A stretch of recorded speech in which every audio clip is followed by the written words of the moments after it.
Hey gang, welcome to Two Blokes from Down Under. I'm Simon Guthrie and I'm here with my co-host Mr. Ben Enes. How are you, Benny?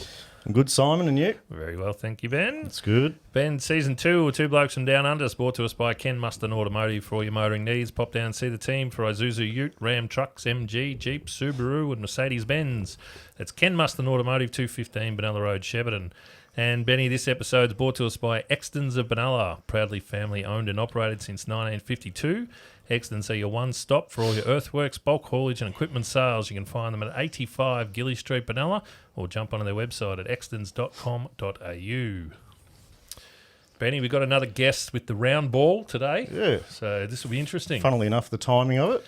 It's quite good, yes. It's Yep. obviously World Cup is on, so this will be interesting. Yep. So, all right, our next guest from the tender age of 14, where he played his first senior grand final of soccer for his local club, Shepparton United, to the Australian Institute of Sport, and then to the other side of the world to play the game he loves. He played over 170 games at the highest level in Australia, and he has represented Australia at senior level, under 23s, under 20s, and he also represented Australia in under-23 side at the 1996 Summer Olympic Games.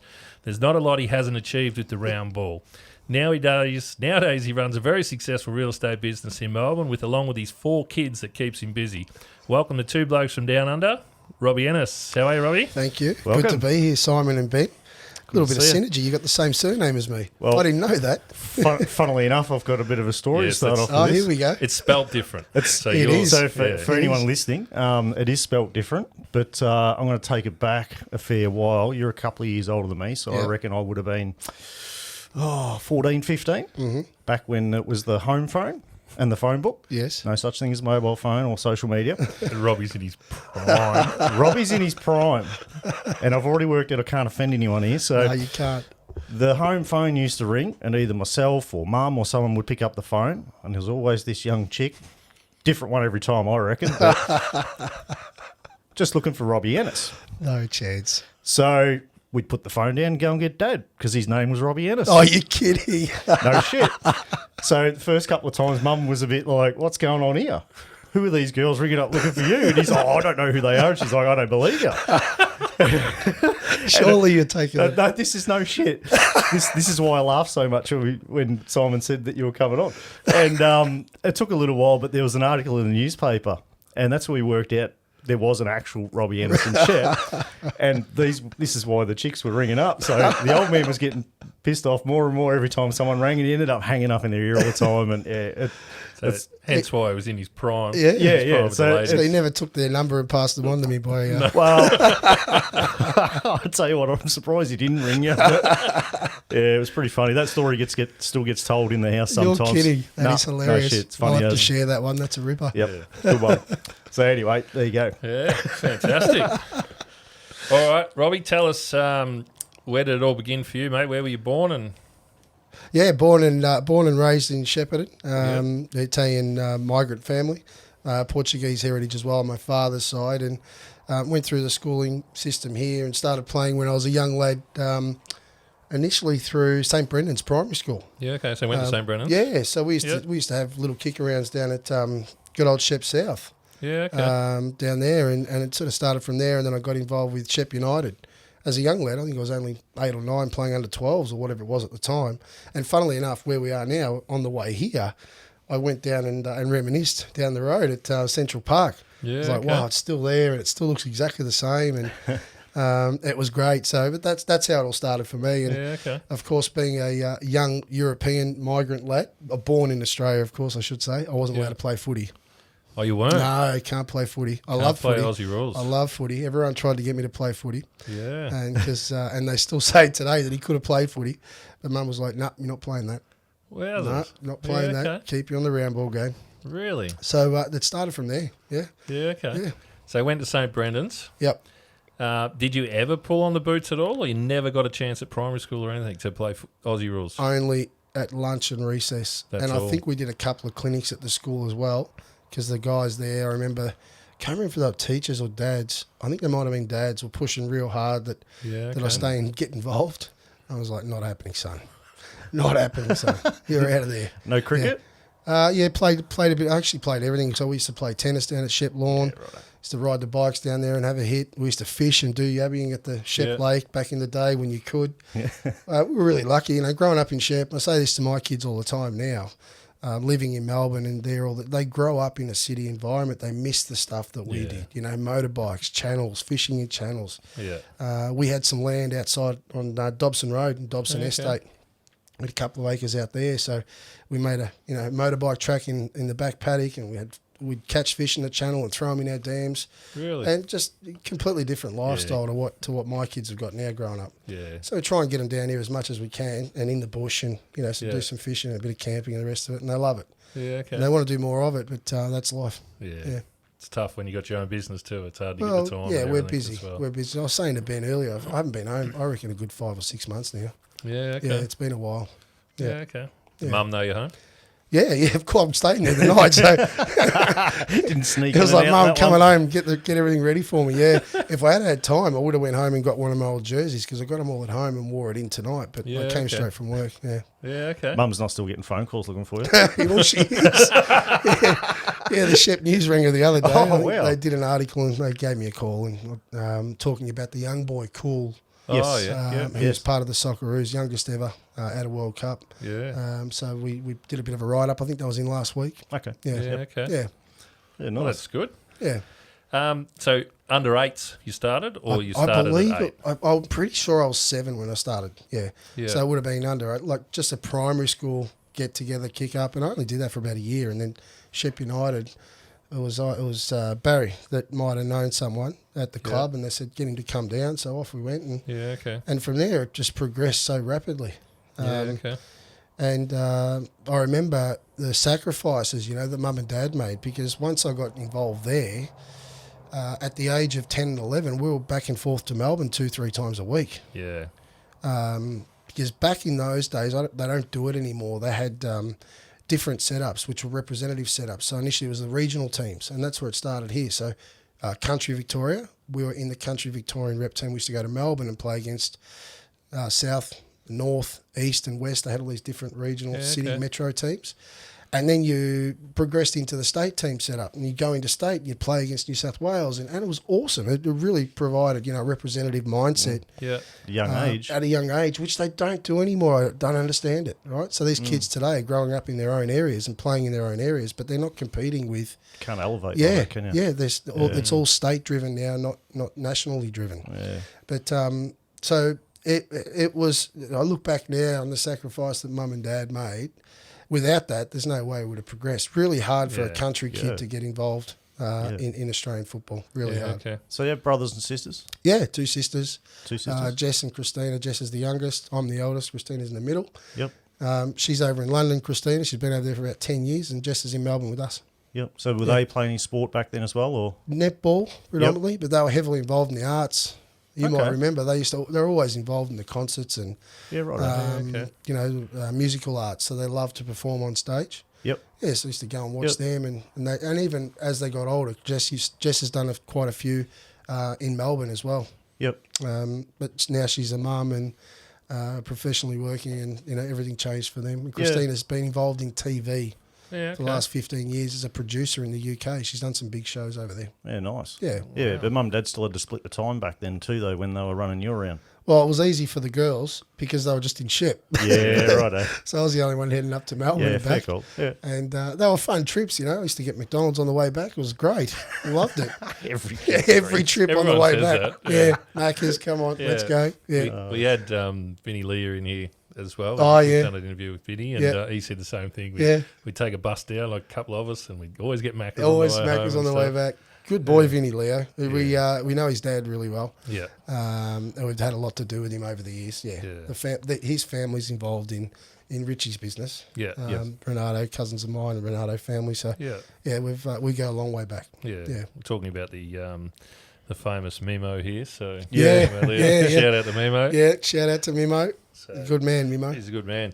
So at school, how did you manage school and your training and everything? So you went to, after St. Brennan's, you went to Notre Dame. Yeah. So that's where we first cross pass. Yep, that, it is. both went to Notre Dame. You're a same hell year of a level. rat bag back then. I was. I still am a rat bag. So Nothing's changed. Couldn't pick that. I don't really remember much of my school days. No, That's me neither. probably why. So, Me neither. but, Yeah, me neither. what year level did you go to in Notre Dame? Notre Dame to year 10. Yeah, okay. So I was 7 to 10. Yeah. It was challenging when you're young, but when you're young, you don't put that stress on Yeah. yourself. So once I started getting involved in the rep teams and we started travelling interstate, at that point I decided this is what I want to do at a very young age. Yeah. And funnily enough, at the age just after that grand final, Yeah. we'd been through a few state rep teams, and then I went to Preston and we did a big trial there. I think they trialled 200 kids. And at the time, Oscar Crino, who was a very, very big Australian national football player, Yeah. who had retired, was at Preston. His knees had it, and he started to get into junior coaching, and he set up a program.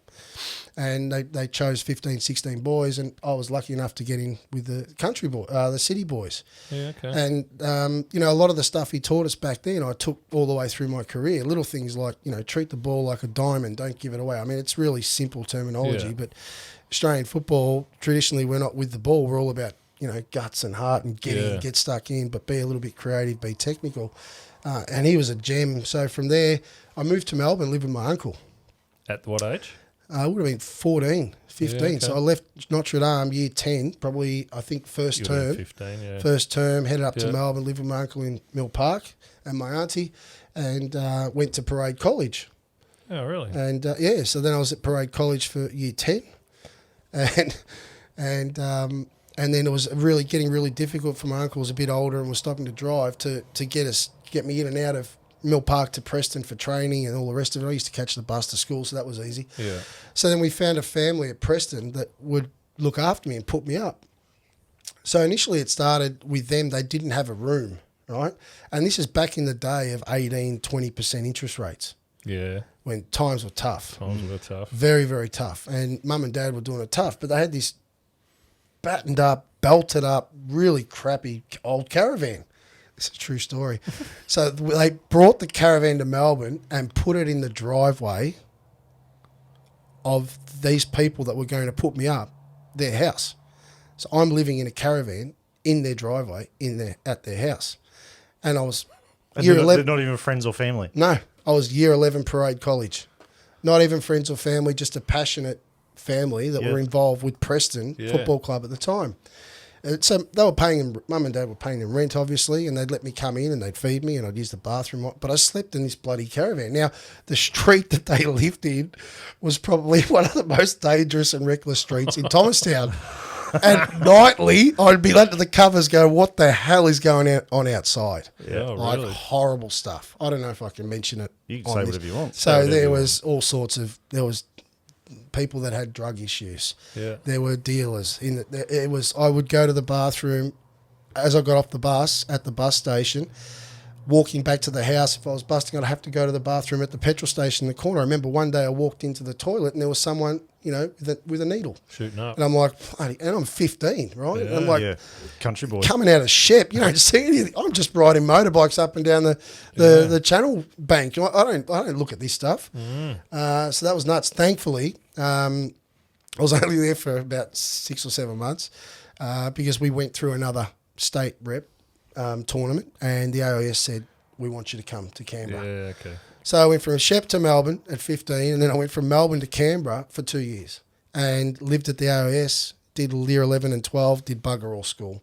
I don't even know how I passed. I reckon they just gave us favours because we were at the AIS. Yeah. And just trained and played and learned a lot up there. You're 15 years old, you're living on your own Yeah. with 20 other blokes. It was a lot of fun and it was a lot of work. And that program was fantastic. They've now disbanded it. They shouldn't have. Yeah, okay. Because that program produced, some of the biggest players Australia's ever had. Your Mark Vidukas, your Skokos, your Lucas Neils, all of these boys. Aloisi, he was there with us. I was there with Viduka. So there was some, great players that come out of that setup, and that's where it really all began. So from there, we were straight shoe-in to the under-20 national team. Yeah, okay. And guess where the World Cup was for the under-20 national team? Qatar. Oh, really? Wow. Yep. So that's where we went, and I don't know if it was a different country back then to what it is now, because it was bloody horrible when we were there the first time. It really was. There's nothing there. There was just pure desert, and you couldn't do anything. And but that was a hell of an experience. You know, we got out of the group stage, we qualified, we played Portugal in the quarterfinals, which was quite emotional for me because I got the heritage. And it was great. You know, but being part of a team and that setup was unreal. And then it just kept going. It just kept. I actually don't know how it happened or what happened. I was going to say you've squeezed a lot into about a year there. Well, that was 15 to 17, 17, 18 under 20s, and then we came out of that tournament, and the Olympics under 23s, and I'm 20 years old at this point, and I'm going into an under 23 tournament. So it was always below in my age, the age groups I was playing in. Before we get there, Robbie, let's go back a little bit. Yeah. When did you realise that, hey, I'm pretty good at this game? Like, how old were you at that stage? Like, obviously I mentioned earlier that you were 14 and you were playing a senior grand final. Yeah. Like, when you play, let's put it back into Aussie rules perspective. You're 14 playing seniors. Yeah. You're doing all right here. Like, that's pretty good. Yeah. So when did you first start senior football? Yeah, I'm glad you brought it back, actually, because that was my first year. At 14? At 14. That was my first year. And there was a lot of big, strong boys in that group. I remember Shep United. We had, guys like Jimmy Califardis and Chris Kotsopoulos, and these are a couple of names I remember because I was close with them. And I'm a young kid coming through. I was big-bodied. I was a big boy anyway. I was tall, but I had no strength. I had no muscle about me. And it was just, I remember the grand final was in Tatura. And there was people everywhere. It was a massive crowd, and it was a crazy game. It was rough as guts, like kicking the shit out of me. And like today, I look back at it, and it was completely surreal. But I've got to say, my whole career, it all felt completely surreal. Yeah. None of it actually ever sunk in. So at that point, you think, okay, you must be going all right. Yeah. And you get noticed from that. Like, people start to say, well, maybe you should come and have a look at this. Come and try this. Come and try that. I think in the city, when you go to the city, so from there to the city and all the state squads, they look down at you because you're from the country. Yeah, for sure. I had the kids. They used to hang shit on me. You got any TVs down there? Do you have electricity? You got kangaroos in your backyard? Like, it was just, they used to cop it. Bush bumpkin, all the rest of it. Yeah. I feel more sorry for them, though, because they haven't lived in what...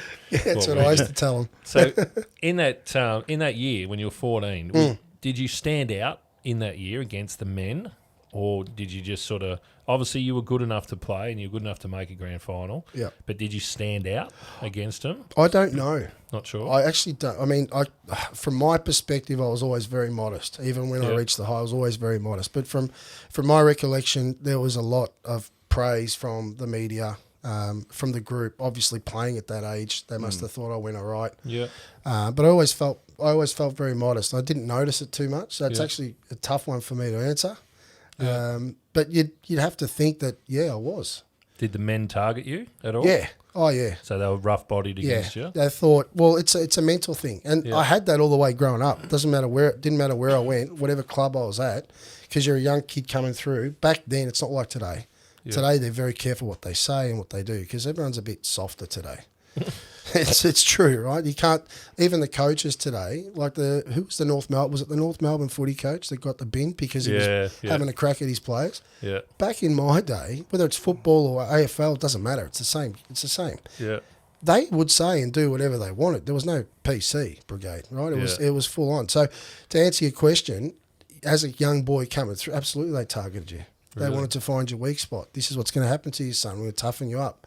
Yeah, I was on the ground more than I was standing up most of the time. Did your teammates protect you? Oh, yeah. Even in the grand final, they had a crack at me, I remember. And the guys got around me and it started a bit of a push and shove. Yeah. Yeah, okay. Yeah. Did you win that grand final? We did. You did? We did win it. I was not allowed out afterwards. They would have let me out, but I got a little bit I got one can in the club room. I remember they said, come on, you better have one. And Mum and Dad aren't watching. I'm all good. Oh, that's too good. Ford, that's pretty surreal to hold a senior premiership. It doesn't matter what sport you play. To play seniors at that level, it's pretty good achievement, especially at 14. Absolutely. That must have been an awesome feeling. Yeah, it was a great feeling. It was a great feeling. I remember going from there, then we won the state championships with Victoria. And obviously that was at my age level. But still, Yeah. you know, to win things, to win anything in life, Yeah. I think is really special. The Yeah. memories you remember, or to do well in your life, you know, to Yeah. achieve the things you want to achieve. I think it was great. Yeah. But at that age, like I said, it started that total surreal feeling for me, which actually went through my whole football career. Even now I look back at it and go, Jesus, did I did that? Especially the other morning with the kids. You know, took them to Amy Park for the game, and we didn't want to go to Fed Square because it was bloody crazy there. Anyway, Amy Park was pretty crazy too because who they didn't let into Fed Square all came to Amy Park. So they had the flares and everything going on. Anyway, there was about 15,000 people there, and just when the national anthem's going and we're all standing up singing it, it brought me right back to when I used to play for the national team and the national anthem was going. Like, there's nothing that can replicate that feeling. Yeah. It's incredible. You know, hairs on your arms are up, and it's really special. It was good timing, this podcast, wasn't Yeah, it? I know. So- I was. Yeah, got like it lucky the I right can't. time. Lucky I had to pull out a few Yeah. weeks ago. Yeah, Yeah. yep. Yeah, okay. So at the age of 15, you head to the AIS. You'd already been to Melbourne a little bit, so Yep. you've been away from home. Yep. But what's it like heading away? And I suppose a lot of the soccer kids back in the day all had to get away from home because The country that was boys, yeah. opportunity. All the country boys Yeah. had to do that. Yep. What's it like to head? You know, is it in Canberra? It was in Canberra. Yeah. What's Yep. it like? Because you stayed away and no family. At the time, you don't realise it, but it's actually it's not challenging to the extent that you've got, like you're with 20 other lads. So, and you don't have total freedom because you're underage. So at the time, they had very strict security measures. Like, you couldn't get out of your rooms. If you're leaving at night, you've got to come back by a certain time. There's a pass card. You have to swipe it to get in. And if you come in after hours, they know you've come in after hours, and you cop it because you're underage. Yeah. So they're responsible for you. That's the way it was back then. Yeah. But you grow up too quickly. Yeah. Okay. So when you're away, we all grew up really quickly. And we relied on each other, and that mateship was very, very special. But this is probably why, as you go through, you then go through that process where you grow up really quick, and then you're used to certain things in your life. Everything you do, as you go through rep teams, you get everything provided: free travel, free accommodation, all your gear, boots, runners. You get sponsored. You get all these clothes. So you're basically spoilt all the way through. And then when the music stops, Yeah. a lot of guys have a lot of trouble, right? Yeah. So, but what it did, I grew up too soon, but at the same time, it was a lot of great experiences. You know, Yeah. a lot of the friendships with those boys are still You wouldn't trade it ongoing. in. And yeah, you wouldn't trade it in. No. No. So the whole group that goes to the AIS is in that same age group. So what's that, 15 to 18? We're all the same. We're all doing year 11 together, Yep. and we all then going to year 12 together. So then they might bring in a few lads. Yep. They don't do it anymore. It's been disbanded, right? The They do it government doesn't. Most sports, it's all yeah, out. yeah. So we'd only have one or two lads maybe get added that have been highlighted as being good potential. They'll bring them in, but Yep. basically you run your 2 years, then we all leave, and they brought the next lot in. Yep. Yeah. Okay. That's the way it used to work. So is another age group above that at the same time there? No, or? no. So it was specifically just that One age group. Righto. One group. So Yep. what they used to do was they used to come to watch the nationals. Okay. And this is what I mean. They don't do it anymore. So, you know, Victoria, South Australia, Queensland, all the boys used to go to the same place and play in this tournament, knockout tournament. Yep. 2 groups, you know, and then they have the finals. And the scouts used to come and watch all the boys and then cherry pick the best. Yep. And then take them to the AIS for 2 years and train them every day, gym, tactical, Yep. technical, nutrition, psychology, turned us into robots. And that's why that golden generation of 2006, 95% of those boys had been through the AIS at one stage or another. Yep. Yeah, pure pros. So it's constant every day, 7 days a week. It was every day, yeah. Oh, there might be a rest day here or there. Yeah, But but we'd have been in the gym 4 or 5 days a week in the morning and then another session in the afternoon well, on the pitch. on the pitch. Yeah. Yeah, but it was awesome. We loved it. Like, we had so much fun, you know. We Yeah. had great coaches, really, really good people that are lost now to Australian football. Just doesn't make sense. So this was probably back in '92.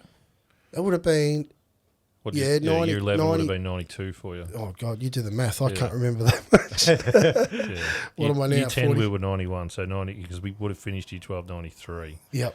So, Okay. yeah. 92, So it would have 93 been then. 92, Yeah. 92, 93. Yeah. Yeah, okay.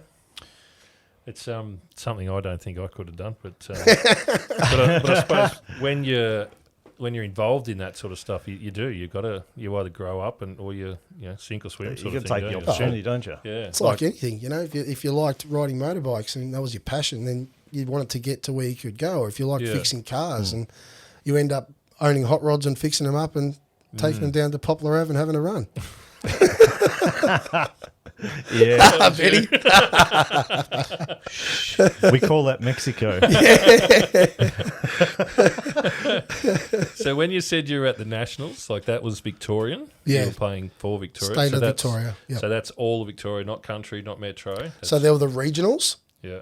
And then you'd get selected from the regionals to go to the Vic State tryouts. And then they'd pick the group and then you'd go to the Nationals.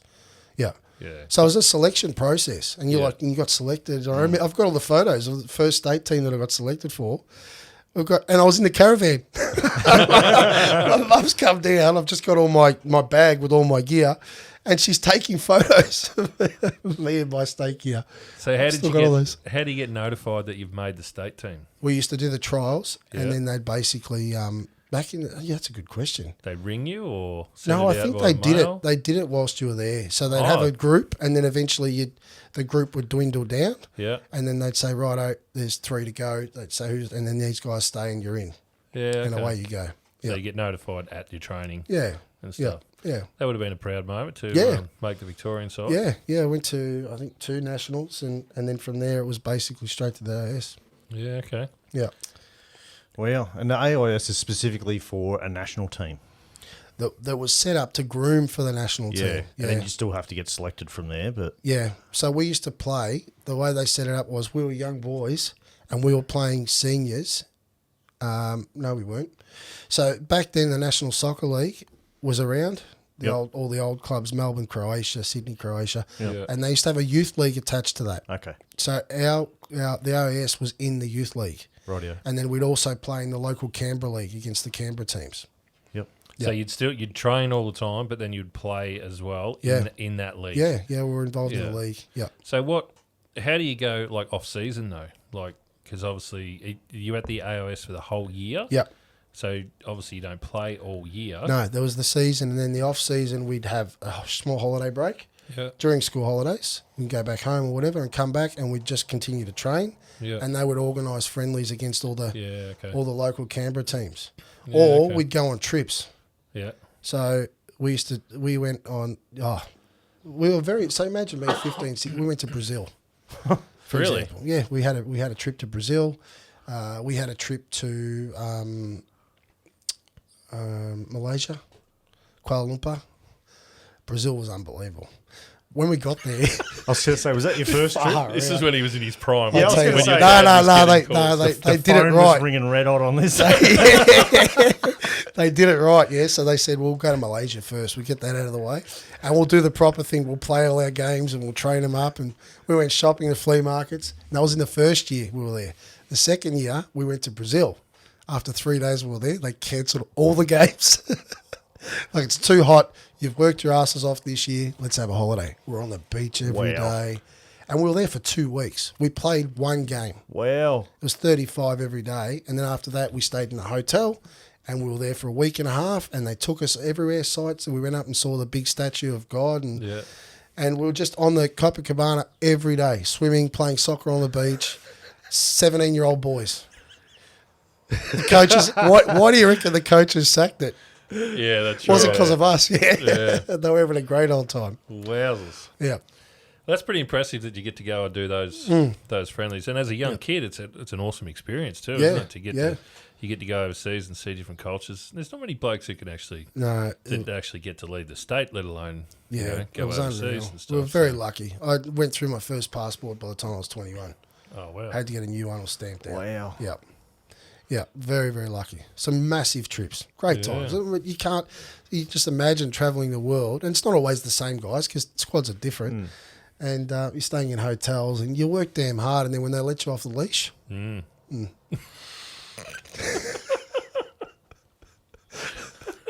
So phone's still ringing? So when you're 2 years at the AIS, so that puts you at about 18? And Finished up 17, 18, yeah. So then, as far as you're concerned, it is soccer constantly. This is what I'm going to do for the rest of my career as a soccer career. Yeah. So where do you head to there? Where do you play from there after the AIS? Really hard when you leave the AIS. Really hard because no clubs in Australia had the setup that was at the AIS. So you go from an extremely disciplined and professional setup back to clubland. And back to training 3 days a week, no gym, one session a day. You drive yourself, make yourself, yeah, get up and do it. Yeah. So you were back home. Yeah. You were back to Melbourne. Back to Melbourne. And you start paying your own way again. That's right, exactly. So back to normal life with no income. So I was at Preston. I went back to Preston and was playing seniors there for a bit, and then Brunswick Juventus, they were playing National League, came in for me and signed me up and put me on a wage. I got myself a little flat out at Campbellfield and used to travel. I was out there already because of Preston, and away we went. And back then, it's all I could afford, because couldn't expect mum and dad to foot the bill all the time. And then away we went, and I was literally there at Juventus for one season, and then packed the bags and got transferred up to Sydney United. So I went to live in Sydney for 2 years. And so that was great. Sydney's a great city if you're living in a good spot. And again, around all the guys I grew up with, playing nationals and youth teams and whatever, a lot of them were there. So I went into an environment I knew, and I was living in Sydney, and that was a good club. And in between that was the World Youth Cup and the Olympics. So hang on, we're talking 94, 95. Yeah. It's in Australia. It's not really a professional setup. You're not a professional athlete, I should say. No. So how are you making money? Well, there was You're getting some wage. Yeah, so we were contracted. Yeah. We were still getting paid. From a dollar perspective, I remember the Juventus gig back then might have been 20 or 25 grand. Yeah, okay. Just for the season. Out of season, they didn't pay you. And then I signed a professional contract with Sydney United. First year, I think it was 50, and the second year it rose to 60. So it wasn't huge money, but we're talking 25, 30 years ago. Back then, it's not bad. It was above average wage back then, but only just. Yeah. So, but little things you could negotiate. So to move to Sydney, I'm going to negotiate into my contract, you'll pay my accommodation. You'll give me a fuel allowance, plus I'm going to get paid that. Yeah. But the clubs back then as well, they weren't financial. Yeah. So some weeks you wouldn't get paid. And you're like, what do you want me to do? And then other weeks you'd get paid double. And it's like, it's all over the shop. Yeah. And there was no regulation. So I started getting involved with the Players Association as well, and became a rep there, and we started putting in bargaining agreements and started making clubs accountable, but still there was no oversight, and they were still doing what they wanted to do. Yeah, okay. So you're up in Sydney. Where do you live in Sydney? Worse than Thomastown. It was on the fringe of Cabramatta at the time, on the fringe. So they paid my rent and looked after my accommodation, but they put me on the fringe of Cabramatta. Yeah, I don't know if you know anything about Cabramatta. Triads. Yeah, okay. It's the worst. It's not a great spot. I can do this. I've been in the caravan before. Yeah, that's right. That's I've got right. brick walls now, I'm right. This is a walk in the park. Yeah. So I didn't stay there too long before I got out and went over to Balcombe Hills, and that was far better. Yeah, okay. So Sydney, how long were you in Sydney for? I was in Sydney for 2 years. And that's at Sydney United. That was Sydney United, yeah. Played 52 games or something. Yeah, a couple of really good seasons there. Branko Chelina was the coach. Had a really good squad, boys like Tony Popovic, who's coaching Melbourne Victory now, and Zoko Kalac, and David Drilic, who's coaching overseas, Ante Milicic, who's was part of the Olympic setup, and he's coaching MacArthur. He's gone over to Croatia to live. Some really, good quality players. Yeah. Yeah, okay. Yeah. So how do you get selected for the under-20 side? So the under-20 side was before United. Okay. So the under-20 side was coming straight out of the AIS. Yeah, okay. Whilst I was at Preston, the tournament was basically, that's why we're at the AIS, was for that under-20 World Cup. So everyone you went to the AIS with, all was played in that under-20? Not everyone. It was still a selection process. So they still opened it up, even for boys that weren't at the AIS, being identified through their clubs. Yeah. They would choose you from that. So not everyone at the AIS, even though they were there, made it in. Because we got out of there at 18. Yeah. And then the under-20s were the year after. So we got out, went back to clubland. Yeah. And then the next year was the selection process for the under-20s and the qualifiers. Yeah, okay. So you mentioned it before where you went. What was it like over there? Where'd you go again? For the under-20s, we were blessed. Oh, geez. We used to go to Papendal a lot, which was in Holland. Yeah, okay. It was their national training centre just outside of Arnhem. Yeah. And every time we went there, it was -3 and snow on the pitches, and you'd lose your feet and your hands. You'd be frozen. You couldn't move. So we went there 2 or 3 times for our preparations, training to get fit, to work on processes. The qualifiers for the under-20 World, I can't remember. I can't remember how we qualified for the under-20 World Cup. I remember being in Fiji or Tahiti, something like that. We went to Venezuela for a tournament over there. We played against some pretty big South American clubs, and that was with the under-20 setup. That was awesome. So we were blessed. That part of that, and then we went to Qatar for the World Cup, which. Go through that from when you arrived. just don't look overly impressed with that one. I read an article the other day about how they built in preparation for this World Cup. Yeah. And it was scary. Yeah, absolutely. So I can only imagine going back to when you were there, what it was like. So give us a rundown, mate. Just tell us how it was straight out. Oh, God. Literally, it was, you get off the plane and there's nothing. It's just desert. There's no green. It's just sand. And then you know the war movies you watch, and all the buildings are battered and bullet, and they're just those clay brick or sandstone. Yep. All right, well, these ones weren't damaged, but that's the way it looked. They right? were shot at. I was starting to picture something there. But whatever you imagine an Arabic country to be, or something in the Middle East, it was exactly that. And the only time you saw any greenery was around the hotels and the resorts. But back then, it wasn't as westernised as it is now. Yeah, so now they've really built it up and made it into a destination because Dubai has been. So they're trying to take a bit of that traffic. Yeah. Back then it was very, very, what's the word? Authentic. So we'd go out and the ladies would all be in the burqas and they're walking behind their men, because they're not allowed out on their own. We'd go shopping and everyone would be staring at us like, who are you guys? And it was so we just stayed in the hotel. And there's no alcohol, no nothing. And it was just a really cold, soulless World Cup. And damn hot, really hot. Does it make you wonder why they'd even get a World Cup? Now, this one. Like back then though, like you would have rolled in there and thought, how did they get this? Well, the World Cup you should sort of understand, right? It's like it's not a massive stage. It's for the growth of the young players. You go, okay. But the Senior World Cup, this one here, it was just like how, why? Yeah. And even everyone now, up until 2 weeks before it started, why are we going to Qatar for a World Cup? There's nothing there. Yeah. So there's 1 million people that went to Qatar for the World Cup. There's 32 bars. Oh. How does that cater? So, and you're not allowed to have alcohol here. So a lot of these guys, they can't even drink at the stadiums watching the games. Yeah. So it's a very different place for a World Cup. And of course, question marks need to be asked why they got it. But there's an obvious answer to that. So how did you go through that World Cup? World Cup, we did quite well. We had quite a strong team, but we came up against a very strong Portuguese team in the quarterfinals.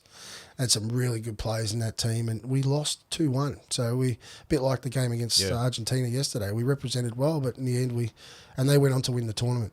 Yep. In the under-20s, yeah. Yeah. Okay. So how many's in the squad in the team? 22. Yep.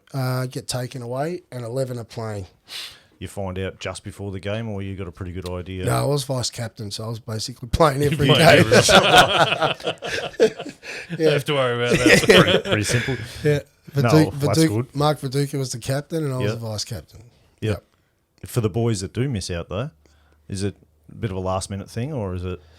You pretty much. So when you go through training and your drills and you're set up for the game, you pretty much know who's playing because if you get a bib, you're in. If you don't get a bib, you're not in. So, for example, if you're doing attacking drills, the guys that are defending are not playing.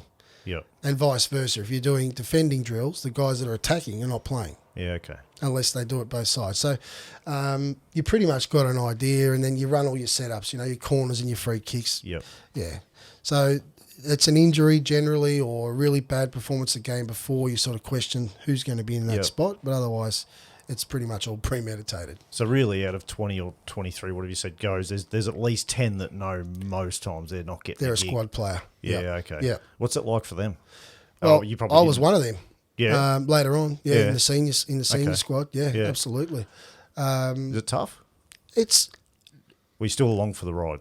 no, it's well, it depends. I reckon it depends at what stage you're at in your career. So when I was with the Socceroos, I was still very young. So my expectations were, I'm rapt to be here. But a lot of the guys, and we'll talk about this later if you like, a lot of the guys that I was in the squad with, mate, they'd been through for a long, long time. They were on their last legs, like it was their last World Cup campaign. And that's a hell of a story in itself. We'll talk about that later on if you want. Yeah. All right. How many years did you play under 20s? Under 20s was just the 1 year. Just the one? Yeah. And then straight to under 23s? Yeah, basically. So we finished the World Cup, and then the next year the Olympic squads are on. And they'd already had a number of friendlies and qualifiers and whatnot, and I wasn't in the squad. And I was playing really well for my club team, and I got a call up. I was like, wow, okay, awesome, let's have a crack. And and it was basically the last qualifier to get to the Olympics. So the last qualifier was against Canada, and I got called up to that squad. I hadn't been in the previous 3 qualifying squads. Yeah. So I went to Toronto. That was a bloody awesome trip. Great place. You ever get a chance, go there. It's a great place. And we went over there and we drew 1-1. We stayed there for a week and a half, 2 weeks. And then we came back and we had the game at the old Sydney football stadium, which they've just rebuilt. Full house, 45,000 people. And I was on the bench. I was a squad player for that because I was only a young boy just coming through. And I remember Gabriel Mendes went down, did his knee again for the 3rd time. Poor bugger. Great. What a player. Fantastic. Probably the best player Australia's ever produced. But his legs were just no good. His knees kept playing up on him, kept doing his medials, and that was it. And he's only 22. A young lad, 22, 23. Yeah. He was 2 years older than me. So he done his knee in the first 15 minutes. So he called me, and I jumped. Oh, yeah, I'm ready to go. Let's go. So I jumped in, and we won that game 5 or 6-1 from memory, and we qualified for the Olympics. Yeah, okay. I remember Duke scored a couple, and that was an incredible night. Yeah, it was amazing. Just couldn't believe it. This is when I talk about the life flashing before your eyes. Yeah. Is this really happening? It's totally surreal. And then from there, you'd like to think you're going to make the Olympic squad. You know, it came on, did all right, we won the game. Surely I'm a shoo-in to go to the Olympics, but you still don't know. It's because the Olympics is not for another 5 or 6 months. So in between that, there's a number of camps and whatnot. And thankfully, I got called in, and it was in Atlanta, Olympics. So we went over there about, that was such a funny trip. We went over there about 6 weeks before the games, and we stayed in Fort Lauderdale in a resort there. And, boys like Kevin Muscat is training overseas now. Some really big players. Ned Zelich was in that squad. Some really good people. And we weren't in the Olympic Village per se. So we were staying, because they had all different hubs. You played all over America. So we were playing in Orlando, but we were based in Fort Lauderdale, which is about an hour down the road. Yeah. Next to Miami. Yeah. 6 weeks there. Ring, ring. Ring, ring. Ring, ring. I remember I bloody hired a car, right? So they let us out for a couple of days because we were very structured. Yeah. Curfews, what time, breakfast at this time, lunch at that time, dinner at this time, training at this time. Oh, far out. They even told us what time to do our shoelaces up. So they gave us a couple of days off. Went to this club Baja. Far out, mate. I don't know what it's like over there now, but that was a hell of a night. But we hired a car the next day. And we went there, and the guy in the rental company said, make sure you don't stop. If you do stop at traffic lights and someone hits you from behind, don't get out of the car. What do you mean? What are you talking about, mate? Why would they hit us? No. He said, don't let them hit you from behind, because if they do, sometimes they see the rental car badge. They'll hit you from behind. As soon as you get out, they mug you. They steal everything. So the guys go, all right, no worries. So I'm in the passenger seat. And the guys would not stop at red lights. So we're running reds everywhere through Miami, Fort Lauderdale, running reds. And then I won't say his name, who it was. The idiot went up a wrong way street and the spikes popped up. Oh, fucking did 4 tyres. You're right. Yeah, you go. Did 4 tyres, right? So we're then on rims, driving this car, worried about getting mugged, stuck in the middle of Miami. Oh, mate. I tell you, America is a weird country because you can go one block extreme wealth, Yep. go through a set of lights, and suddenly you're like, where the hell am I? Yeah. Totally It's different like a place. different place altogether. Yeah, have you been? Yeah. It is. Isn't it strange like that? Yeah. And it's scary. It's like that's how it is. One extreme to the To the other. within a block. Absolutely. Sort of thing. It's Yeah. crazy. Yeah. Yeah. So that was the trip to Fort Lauderdale. We stayed there, did our pre-training, and straight into the Olympics. And we didn't make it out of the group stage there. So explain to Okay. me, Yeah. because when I'm doing Hang on. when I'm doing a little bit of homework here, Yeah. I'm like under 23 team Yeah. at the Olympics. Why is it under 23 that goes to an Olympic? Why don't they just do a Full men's senior men's? team. Yeah. It's really weird, the Olympics, because I don't know if they still do this now. I haven't followed really much since I got out, but back when we went, it was under 23s, but they allowed 3 overage players. So Yeah, 3 okay. senior players to come in to give the under 23s Yeah. a bit of a hand. So that's why boys like Zelic were coming in and playing. Yeah, And okay. I think, did we take Bosnich as well? I can't remember. And I can't remember who they were. I remember Zelic though. So it's they do it because it's the in between, the under 20s and the senior team, and the Yeah. one in between. So instead of having a World Cup for the under 23s, they made the Olympics the under 23s Yeah. comp. And to Yeah. give everyone at that age some more experience on A the pathway. open circuit. Yeah.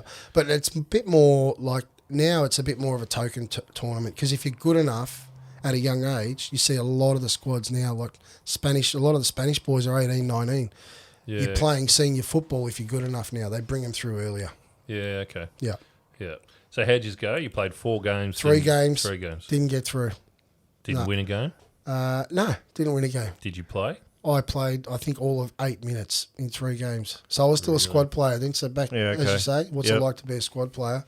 Unfortunately, I went through most of those teams as a younger boy, Yeah. Yeah.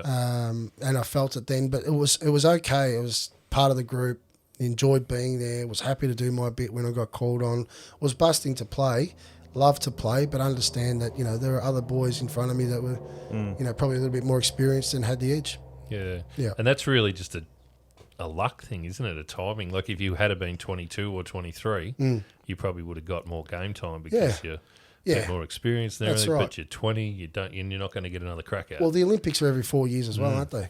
So the Olympics are every 4 years, the World Cup's every 4 years. So you're either getting young yeah. or you're getting just on the right age or Yeah. you're too old and you can't get in at all. Yeah. So it is a timing thing. But for me, I always felt very honoured because, to be honest, I didn't expect to make that squad. I didn't think I was a chance. And then from there, I didn't expect to get to the Socceroo squad either. Yeah, It just okay. all happened so quickly. Yeah, okay. So you head off the did you get to go to the ceremony or anything like Oh, that? yeah, okay. So after Miami, mate, it's not over yet. After we get to, Go. after we finish up in Fort Lauderdale and we've been eliminated from the tournament, we had a week and a half left before our flight left America to come back to Australia because they charter planes to bring the athletes back. Yeah, okay. So we had to wait for this damn plane. So we went to the village in Atlanta, and it was basically they'd set up the village at the university. And so all of the athletes and most of them, this was back in the day. Do you remember Scott Miller, the Australian swimmer? Yeah. He's just been arrested and he's doing a bit of time for the wrong sort of thing. So boys, like this type of crew was there and he was off the rails then, to say the least. Like, mate, the guy didn't sleep for 6 days. But it was a hell of a trip. We were there in this village and all the athletes that are coming out of competition. It was a real eye-opener to see, when your hair's being let Yeah, I was down, going to you say, let off. Just people having a crack. And Atlanta's a great city. Did you got to stay in the village? We stayed in the village. Well, mate, the dorms were a mess. The beds were like 300 years old. It was really old style cedar timber American furniture. Yeah, okay. And so we stayed there, or from what I can remember, we stayed there and we ate in the village and we out in the streets and meeting and greeting people. And it was great. It was a great time. Really good times. Good to come home. Who was the biggest name you saw over there Oh, God. in any sport? I can't remember who was there then, to be honest. I know they had a couple of big athletes, but the big names didn't stay in the village. Oh, didn't they? No. And even now, the biggest names don't stay in the village. They stay in their own hotel. Yeah, okay. Yeah. So no basketball back then? Look, was it Yeah, the basketball was there, but the Australians were in the hotel, in the village? village, but the Americans weren't there. Yeah, okay. No. they'd have their own thing going on. Yeah, okay. Yeah. So we were looking. We were looking for everyone. You know, I was living in the food hall just to see who might walk in. The food hall had Maccas as well. It's part of every trip. Can you believe that? An Olympic Village. They got Has McDonald's. Maccas. Unreal. Yeah, okay. So you head home from 96 Olympics. Yep. Back to Sydney United. Back to Sydney. Yep. That was 96. Yep. And Stay then, there for another year. yeah, there for another year. And then I couldn't believe it. Maybe 3 or 4 months after the Olympics, I got called up for the Socceroos. And I almost asked how. I'm like, I didn't even play in the Olympics. Why are you taking me to the Socceroos? So what's your thought pattern here? You're thinking, I've left the Olympics. Yeah. I'm not good enough to play there. I'm sort of just going to be at this level for the rest of my career. Is that what you're thinking? No, You're gonna because be I a was still club, or- striving. I was still striving. I You just were, yeah. realised that I was young and I've got to bide my time. Yeah, okay. And I was having a cracking season at United. I was doing really well and we had a great squad. And when the call-up came in, I remember asking Eddie Thompson, who's now passed away, a lovely guy. I said, Eddie, I'm flattered. I'm honoured. I'm in shock. What can I just ask, with everything that's available to you, why are you calling me in? Don't get me wrong, I want to come, but why are you calling me in? I'm not doubting myself. And he said, you're a young lad. We want to bring you up through the system. We think the exposure here for you would be good, and we want to get you involved. I was like, okay, let's go. I'm in. And then they took him out.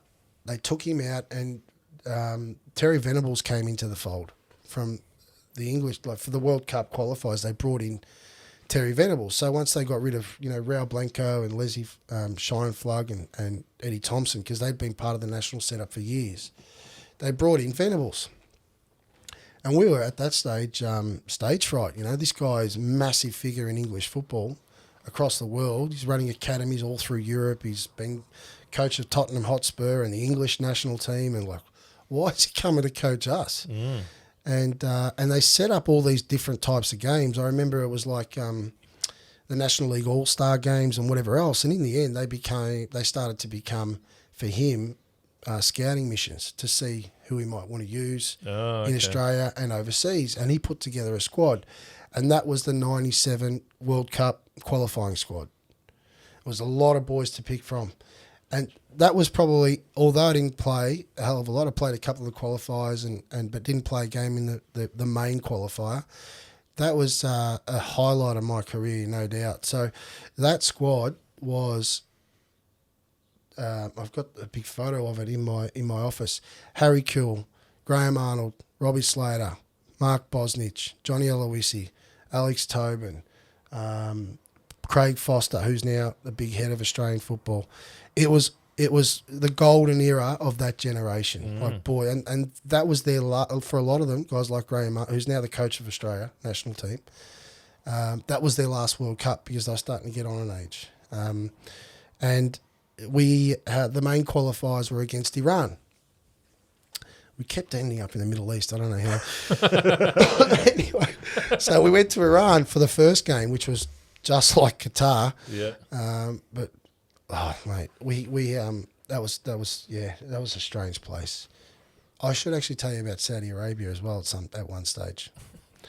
I might tell that story now. Go feel like. Go. That was part of the Olympic qualifiers. I Okay, forgot to yeah. mention we went there. So we had some training camps over there and some qualifiers over there, and they got capital punishment over there All right. and death.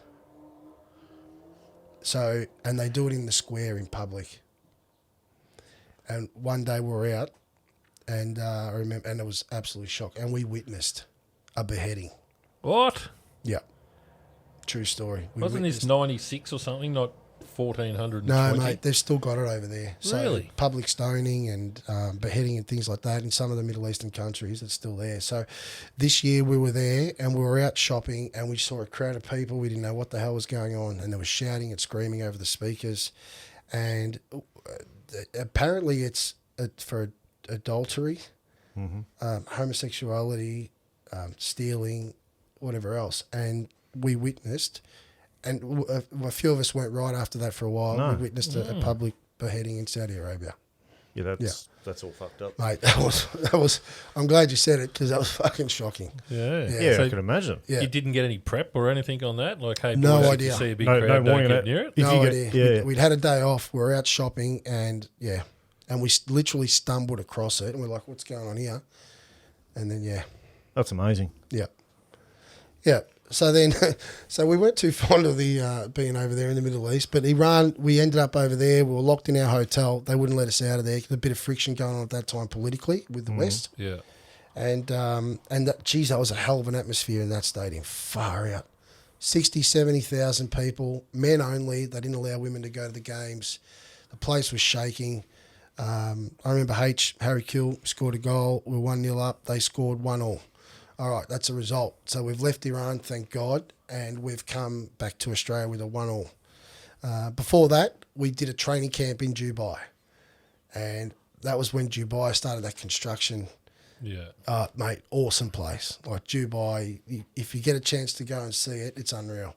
The way they've set that place up. So we were there for 2 weeks, 3 weeks, then went to Iran, basically flew in, 4 days there, flew out, played the game, got out of there, came back home, and we were based in Melbourne at the Hyatt, Brand Hyatt. And it was great being back home. You know, all the fans were around. It was fantastic. And then I did my knee. I did a medial. So the game was at the MCG. You might remember it. The big one's 120,000 people there. I was up in the stand. We're up 2-0. And then that idiot comes and jumps on the goals, the streaker. He came and jumped on the goals. The game was stopped for 15 minutes. There was 10 minutes to go. And play resumed. And we needed to either win or draw. Or draw 1-1. We were up 2-0. They scored 2 goals in 10 minutes, 2-2. We didn't qualify for the World Cup. We were out. Because on goal difference, they had a better goal difference than us. Yeah.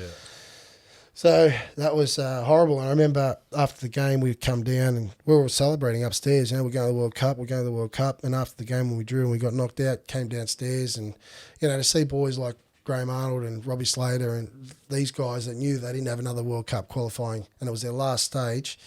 And the last team that qualified for the World Cup was 1974. That's how long ago it was. So this 1997 squad trying to get to 98, it was like 24 years or whatever it was in the making, and we didn't make it. And these guys were shattered. Couldn't talk to them. And there's a lot of trips and tours in between there, New Zealand and whatever else. And my roommate for the Australian squad was Graham Arnold. Yeah. So I used to, every trip, I used to be a roommate with Arnie. Yeah. Okay. So he's now he did really well with the World Cup just now with the boys as well. Yeah. So did you play any of those games? I played in a couple of the qualifiers, but we're talking about teams like Solomon Islands. I remember we went to Tahiti. We played over there. Yeah. I didn't get any minutes in both Iran games, no. No. So you're just on the bench? On the bench, squad player. Squad. Yeah. Yeah, okay. Squad player. Yeah. All right, let's read out some sponsors again before we keep going. So, Season 2 with Two Blokes from Down Under, brought to us by Ken Muston Automotive for all your motoring needs. Pop down, see the team for Isuzu, Ute, Ram Trucks, MG, Jeep, Subaru, Mercedes-Benz. That's Ken Muston Automotive, 215 Benalla Road, Shepparton. And this episode's brought to you by Extons of Benalla, proudly family owned and operated since 1952. Extons are your one-stop for all your earthworks, bulk haulage and equipment sales. You can find them at 85 Gilly Street, Benalla, or jump onto their website at extons.com.au. So, the miss out on the World Cup, obviously devastating. Yeah. So, what do you do from there? Do they take a big break, or do you just straight back into club football again? Well, the next Senior World Cup's not for 4 years, so the preparations for that are a year and a half away. 2 years before they start the qualifiers. So how old are you now? What'd you say? 90? Geez, I would have been 21, 22. 97. Yeah, okay. 97. What are we now? 2022. Yeah. So I'm 47 now. So 97, you would have been 22. 21, 22. 22 you would have been, yeah. Yeah, I think that's right, 22. Yep. So from there, after that I was recruited by Portsmouth in the English First Division. So I went and lived over there on a professional contract. How does that come about? Terry Venables. Oh, really? Yeah. So he was the national team coach. Yeah. Portsmouth were in financial trouble, and I don't know how, but they managed to do these deals over there. He bought the club for $1. I think the whole premise of that is that he comes in, he brings his team in, he financially sorts them out, gets wages, sort of brings sponsors in, brings money into the club. So Terry Fennick was the coach at Portsmouth. Terry Fennick was the defender that Maradona beat for that the goal in the World Cup. Oh, okay. And he was a great guy, not the best manager, very English, not technically orientated, more, get in there, have a go. And the four of us were 4 Aussies over there at the time. It was myself, Craig Foster, Johnny Eloisi, and Hamilton Thorpe. The 4 of us went there, and we didn't live together, but it was great to have them there to assimilate. Yeah. The boys over there were good. The club was average at best. Facilities, training, probably a bad move for me as well. Yeah, to go to English First Division, which was more smash and grab, not so much technical. So sorry, Rob, can you explain, where is Portsmouth? Portsmouth, where is it? It's south of London. Yeah, okay. It's on the coast in the UK. And when you say First Division, so they're playing Premier League and then you're one under that. Yeah, so back then it was First Division, Second Division, Third Division. The Premier League was the one above the First Division. Yeah. So now the Premier League and the First Division is now called the Championship. Oh, yeah, yeah. So they've just changed it. So it was the one below the Premiership. Yeah, okay. Yeah. Did you play much? Obviously, you're coming off a knee injury as well. Yeah, I went over there. I had issues getting a work permit for initially because I'd only just been a very recent Socceroo. Yeah. So I remember with my Portuguese heritage, I couldn't get a Portuguese passport through Australia because they wanted me to denounce my Australian citizenship. I'm like, that's not happening. So we got over there, and the club with Terry Venable's right-hand man, lovely guy, I can't remember his name now, we went to Lisbon together, he and I. We stayed in a beautiful hotel. They really looked after us. And we went to the consulate in Lisbon, and literally 6 hours later had a passport. Don't ask me how. I don't know. I don't know. But they'd set it up before we left, and they just said, yep, you've got to come over, photos. Righto. So I had a passport, left there, came back, got my work permit because then I'm part of the EU. Didn't need to come in as a foreigner. So that was fine, and that took a good 4 to 6 months. So I'm there just training. I couldn't legally sign, staying in a hotel. I didn't bring anyone over with me because I'm on my own. And, got involved and was at the club basically for a year and a half, and then Venables left and Fennick got sacked. And that was the end of it. They came in and put a broom to everything, cleaned everyone out that was on decent money. Yeah. And I went to Holland, and I was about to sign with NAC Breda in their top division. I did my Achilles. So this is where the bad luck started. You start having all of this, surreal, everything's happening, and the bad luck started. So I did my Achilles and ruptured it, and I was out for a good 3 or 4 months. So Arnie, who helped me get to NAC Breda in Holland, Graham Arnold, because he used to play for them. Once I was leaving England, he said, mate, go there, train up. I was about to sign. The day before I was about to sign, I did my Achilles. And after that, they're like, we can't take you. Mm. So Arnie said, come back. At that stage, a new club had entered into the National Soccer League called Northern Spirit. He said, and he was the coach of Northern Spirit. He said, come back here. We'll get you rehabilitated. We'll get you all ready to go. Come and play half a year, and then we'll get you back overseas. I said, all right. So I went back there, and Slater was there, and Arnie, and it was a really good club. They had massive crowds and helped me out. And that was all good. And then there was a boy there called, an English boy, Ian Crook. And he had big contacts back in the UK, so they sent me back to the UK. And I was at Ipswich. I'm not sure. Ipswich, again, was another championship club, but it was a championship club that had a progressive coach who wanted to play football, and it wasn't a smash and get in there and have a crack, because I was more of a technical player. And I did my knee. Far out. So I'm over there, trialling, playing in a game, bang, got crunched, did my medial, had to come back again. And then after that, it was just one thing after the other. And I was playing at Spirit for a while. That started to get a bit long in the tooth as well. And by this stage, the National League was crumbling. Attendances were down. There was no progression. I'm struggling to get back overseas. I'm 26, 27. I'm starting to look at other options in my life. I'm not enjoying what I'm doing. I was heavily involved with the Players Association. So we were trying to help players get set up and make sure they get their wages and their superannuation. And then we started creating the A-League.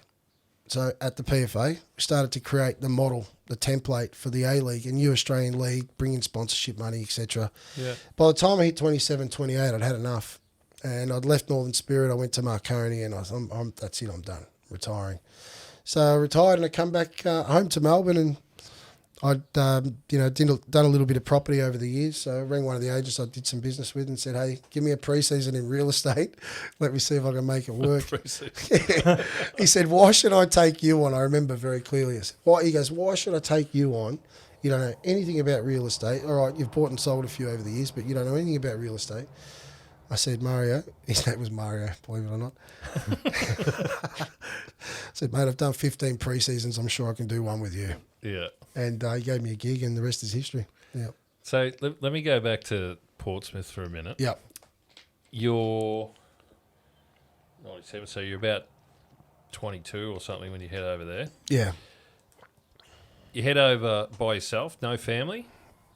I was in a relationship at the time. Yeah.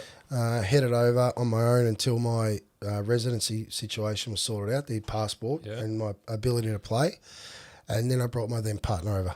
Yeah, okay. Yep. So what's it like to head over there? Obviously, you've done a fair bit at that stage. You've been through the AIS, you've travelled and everything.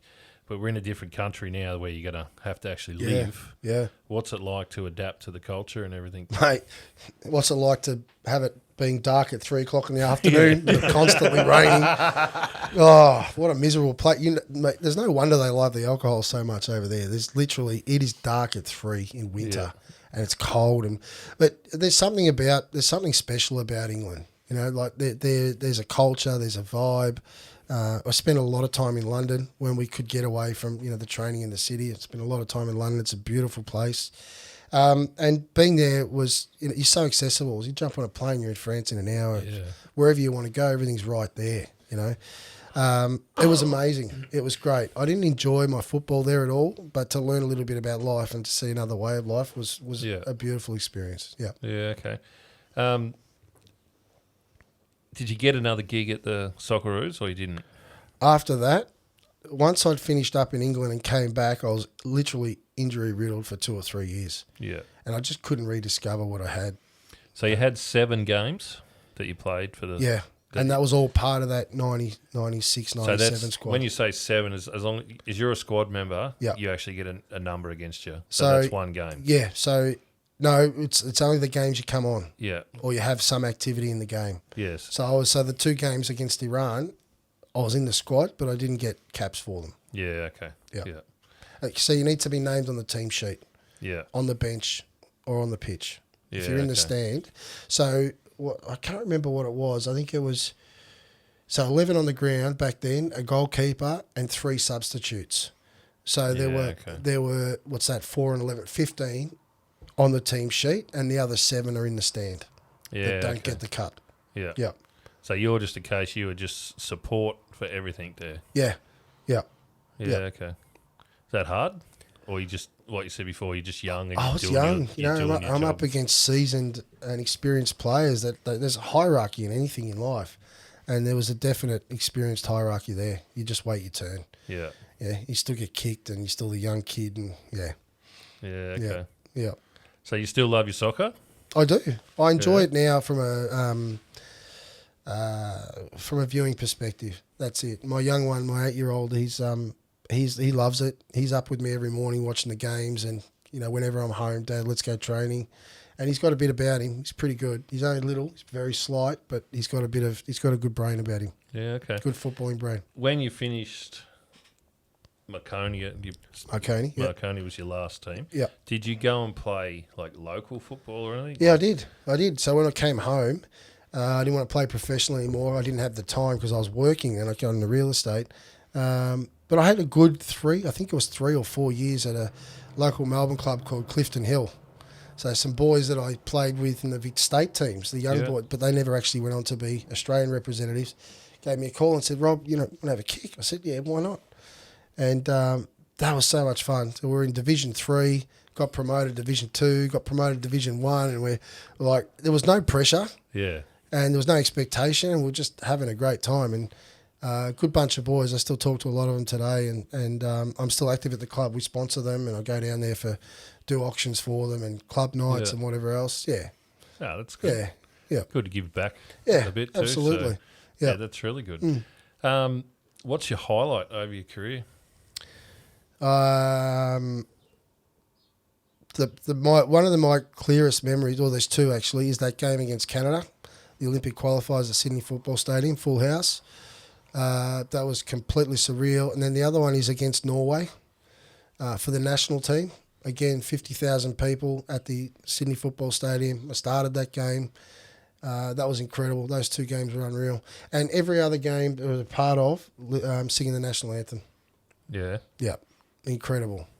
Yeah. What's the biggest crowd you've played in? Yeah, the 50.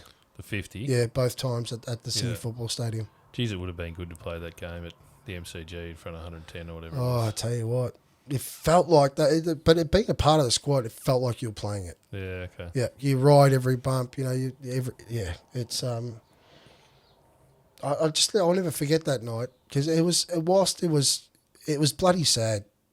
I think that's the overall feeling. The memory I've got from that night is the sadness because a lot of those boys are in tears and they just knew that was it for them. They were done. Yeah. You know, it would have been great for him to get a World Cup. Arnie's getting to relive it now though as the coach. Yeah. Have you got any aspirations to be a coach or No. do coaching? That was pretty quick. No. People keep saying to me, you should get involved with the kids or whatever. And there's a pathway there for it. But I suppose for mine, one of the biggest frustrations I had coming out of the game when I was done was the uncertainty of it. There's a job, there's not a job. And you see a lot of coaches now that are in Australia, if they don't get overseas where there's a bigger pool, a lot of the coaches now senior football get recycled. If they lose a job and they can't get another one, that's it. They're done. Yeah. What are they doing? Yeah. So how do you, if you're not financially secure, how do you support families? How do you live through that? Yeah. I'd had enough of it.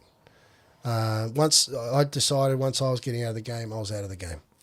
Yeah, okay. And I just didn't want to be a part of it. And a lot of boys have been like that. And then, you live, the guys like Viduka, doesn't want to do anything with the media, doesn't want to be involved with football at all, shies away from it. They've got to beg him to come back to get awards or to be an ambassador for this or that. And then there's other guys like Timmy Cahill that want to be all over it. They're just football. That's what they want. That's all they want to do. Yeah. Everyone's different. How did you manage? I'm going to step back a little bit. How did you manage? You're 47 now. Yep. You've got a 22-year-old. Yeah. So you were still playing when you had your first child. Yeah.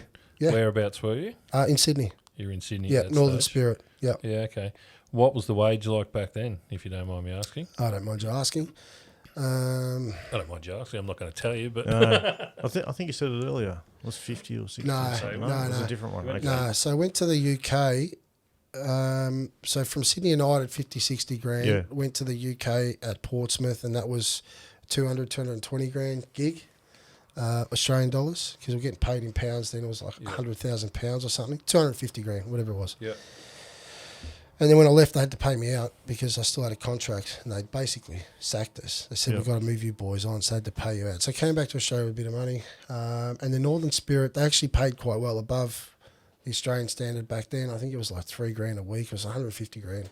Yeah, okay. And that was for a couple of years. And then they started to slowly bring us down from that because the club was receding. Yeah. They had an English investor as well, Mark Goldberg. He was one of the big boys at Crystal Palace in the UK. He went bankrupt, so they lost all his money and they had to rely on Australian money. And then from there, just as you got older and things started, Marconi, the last gig might have been 80, 85, 90 grand. Yeah, okay. So the money compared to today, like the boys today, the average wage in the A-League now is I think 125 grand, and some of the guys are getting maybe $300,000, $400,000, $500,000, $600,000 a year. Yeah, okay. Yeah. So you're still going all right back then, though. Like, you're still earning pretty good money. Yeah, it was okay. Yeah. It was okay, but you knew, like it sounds like good money, but you know it's not a 30-year gig. No, that's like it's right, not yeah. No. it's not a career. So in the grand scheme of things, if you average it out, it wasn't a lot of money over that time frame. Yeah. So a lot of the boys, particularly back then, were educating themselves up or doing other things. Unless you were playing overseas, the money in Australia wasn't there. Yeah, okay. Yeah. Did they talk about that through the AIS system at all, about anything to do with future or... No, No? there was no financial education. There was no anything. No. Hey, you might make it somewhere and make money, but you need to invest or none of that. like that. No, It's just all about footy. Very different world today. I think they do a lot of that financial education. They do a lot of substance and addiction education and welfare education, and they got programs. Back in our day, it was very old school. Yeah. Much like the analogy where you go into training and they belt you, they kick the hell out of you to toughen you up. Same thing. Live your own life, learn your own way. Yeah. And we were always together. And we had a lot of free time on our hands. So we used to have card schools. We used to, there was gambling going on. There wasn't a lot of drinking, but that was the culture of the soccer. Wasn't about drinking and drugs. Yeah. Maybe a lot like other sports, you see it all the time. The AFL, the NRL have got these issues. You never see it in football. Okay. Because it's not the culture of football. We're always all together, and they discipline us, and we have a very strict way we live. But there is that gathering and that gambling culture in football. Yeah, okay. Yeah. So you were talking about the changes now with the pathways and that with what they teach and what's missing in soccer now in Australia? It's more, in my look, from the little knowledge I have today, I've got to say, because I haven't tracked it. Yep. But just with my young boy now, who's 8, just learning a little bit through what he's doing, there's no interconnectivities with the states. So they don't have these boys competing state on state or identification programs to get the best crop of young players into setups where they can train and be a semi-professional at a young age.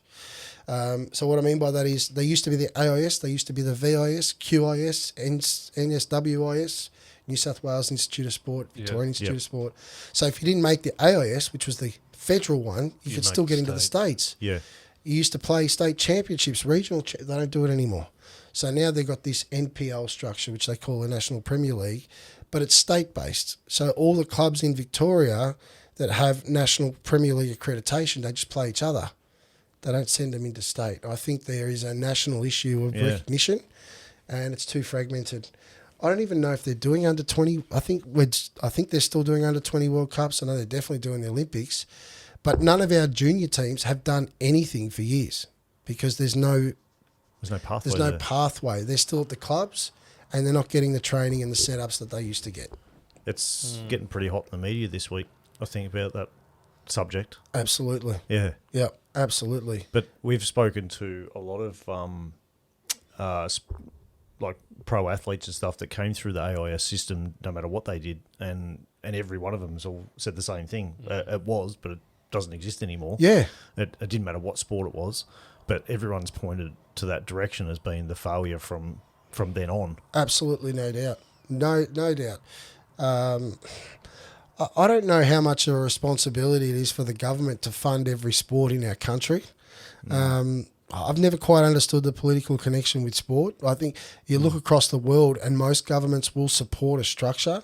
When you talk about football, I know that a lot of the countries, their governments are supporting and sponsoring and funding their football programs, and they got set up. So, for example, in Holland, Papendal, which was their national sporting complex, any type of organisation could go there and train. All the facilities were there, and it was government funded. And all across the world, it's the same.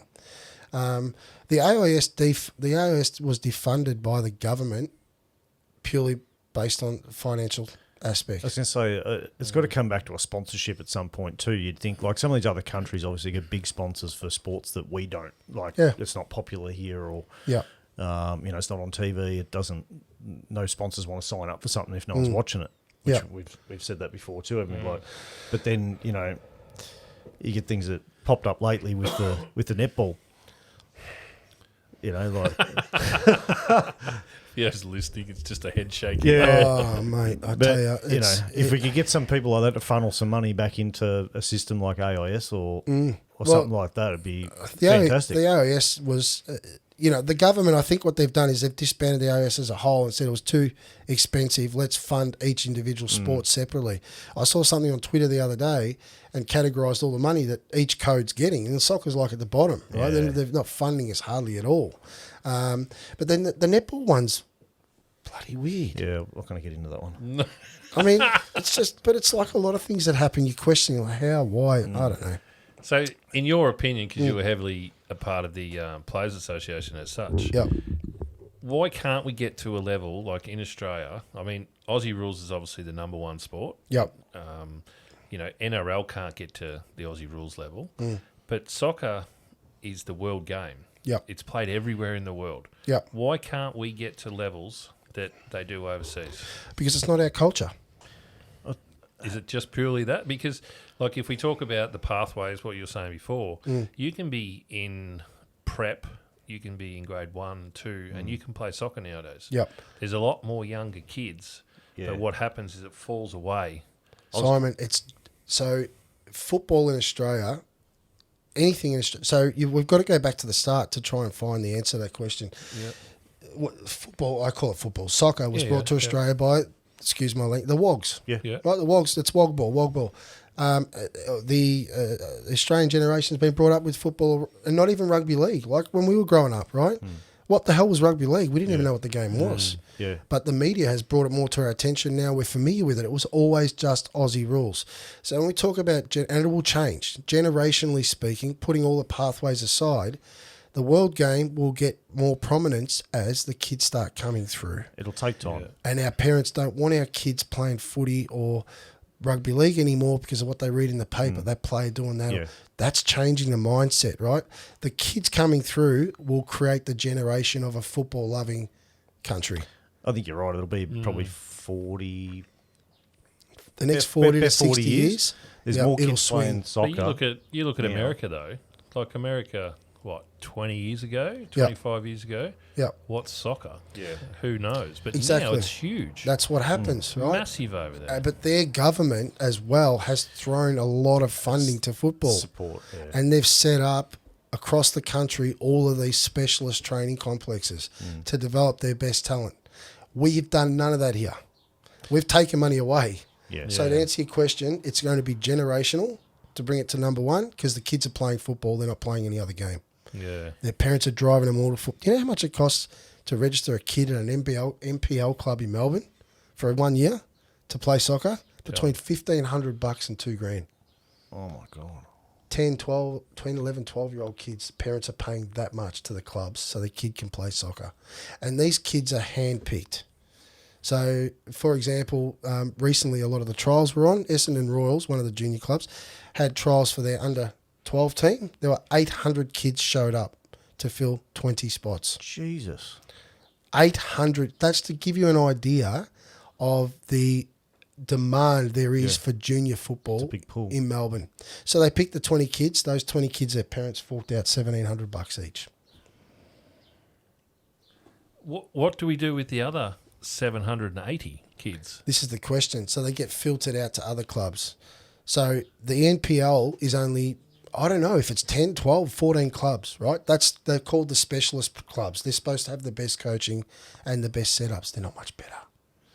For a fact, my kid plays at one that's not an NPL club, and it's fantastic. Yeah. Great coaching, good togetherness. The parents are all involved. Everyone's happy. The kids are having a great experience. But it's supposed to be modelled around specialist coaching. But this goes back to what I was saying before. The clubs are driving it, but the clubs aren't connected. So they're all teaching the kids different things. There's no one setup, and this is the way we want to play. This is the way we want to do it. It's totally fragmented. So the desire and the amount of kids wanting to play football in Australia is huge. Yeah.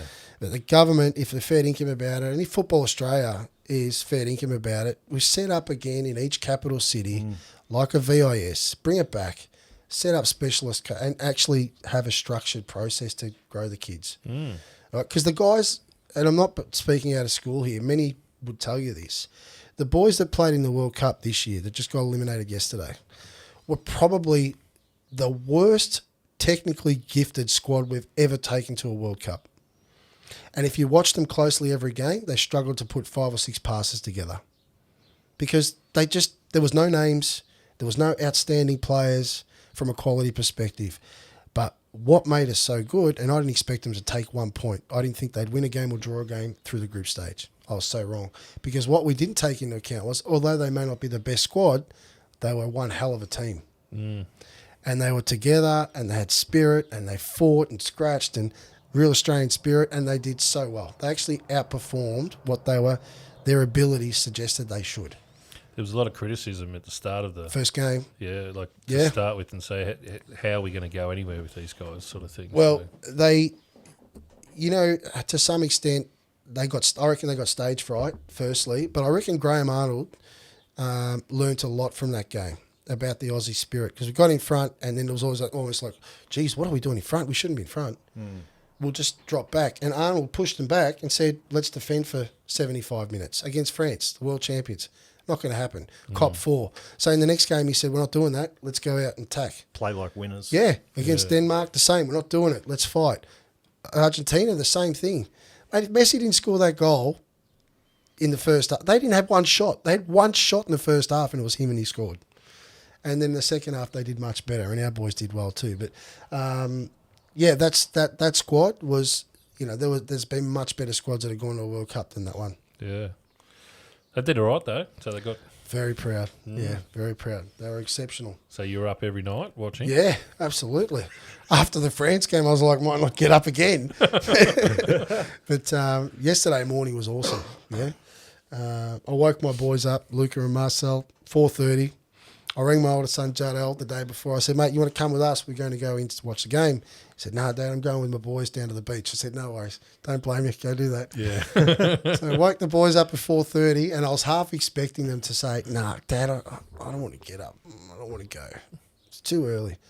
They were up. They were dressed. 5 o'clock, we're out of there. Met a couple of my mates down there with their friends, and we didn't expect it to be as busy as it was. Yeah. We thought, who's going to bring their kids? It's early in the morning. We'll let all the yahoos go to Federation Square and let off the flares. We'll go to the family event. And it was packed. It was so good to see. And there was families and kids and mums, and it was unreal. And the strength, there is a massive following in our game. And we need to do more to bring that out. I suppose that's more to my point, is that there is such a huge following. Yep. Why don't we have better facilities? Why don't we have better programs? Why don't we have all this in play? All right. So the coaching is one side of it, and then the following is the other side. I think that's what you're asking about, the following. Yeah. All right. So for such a long time, the clubs have been thought of as quite politically and ethnically motivated. So, all right, Melbourne Knights is a Croatian club, and Sydney United is a Croatian club, and Brunswick Juventus Italian clubs. So only the Italians would go and watch, or the Croatians would go and watch. And Preston Macedonia, when they played South Melbourne, it was Macedonians versus Greeks, and they used to fight, and there was this ethnically charged barrage that the mainstream didn't want. So the A-League, the reason we started to set up the A-League when we were at the Professional Footballers Association was to break the stigma, to bring it to mainstream Australia, to say no club is ethnically or politically charged. It's for Australians to come and watch, Melbourne Victory and these clubs. So when it started off with a bang. A lot of these supporters didn't have their clubs to go and barrack for anymore. So, your Greeks from South Melbourne Hellas, or your Croatians from Melbourne Knights. So Victory became, in Melbourne, for example, the big club. So they all started following Victory, and it was a massive club. So suddenly we're mainstream Australia, and the league started with a bang, right? Crowds were massive. It was like that for the first 5 or 6 years. They brought a lot of big names over. It was. What's happened since? It started to taper off because the Football Association were putting a lot of money into marketing, newspapers and radio. You wouldn't have the radio on or be able to read a newspaper without seeing something about the A-League.